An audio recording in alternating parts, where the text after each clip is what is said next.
Abigail Spanberger and Winsome Earl Sears are facing off in a race that has already smashed fundraising records. The former Congresswoman and the current Lieutenant Governor are vying to become Virginia's first female governor.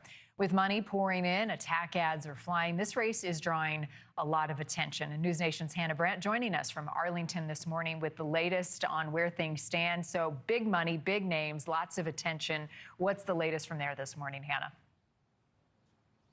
Marnie, good morning. You're right. The eyes of the country really on this race in Virginia. And I think those early voting numbers that you cited are really a sign of just how invested Virginians are in this race. I want to give you a look at the latest polling that we have available for this governor's race. It comes from Emerson College and our partners at The Hill, and it shows Democratic candidate Abigail Spanberger with a lead. She has 55% support in this polling over her opponent, Republican Lieutenant Governor Winsome Earl Sears. She's polling at 44%.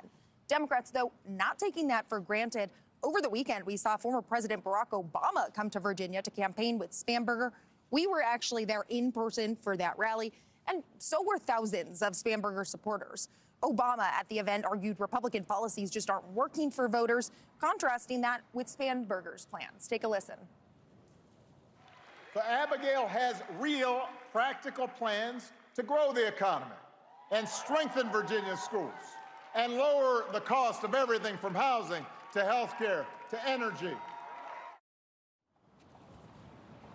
Meanwhile, on the Republican side of things, President Trump has not endorsed Earl Sears by name, though he too is talking about this race.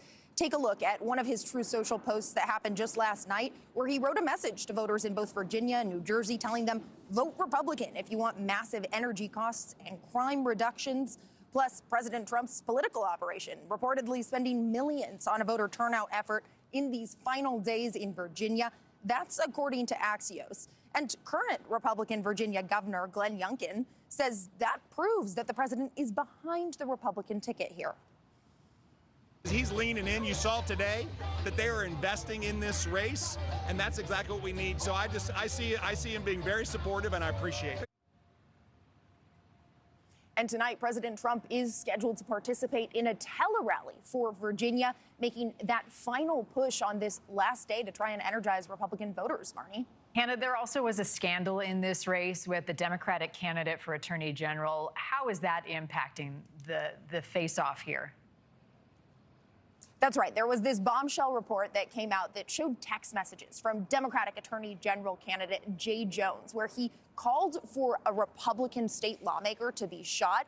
Now, Jones did apologize for those texts after that report came out. Spanberger, for her part, she condemned that message, though she didn't call for Jones to drop out of the race. Republicans have really been hammering on this. They've zeroed in on these messages. They say the violent rhetoric within them should be disqualifying, both for Jones and for Spanberger, who they argue should have called for Jones to drop out of this race and didn't. And this is having an impact on the race, we believe, because polling shows that Jones is only slightly ahead of his Republican opponent. We'll see, though, if it makes a difference in this race. Marnie?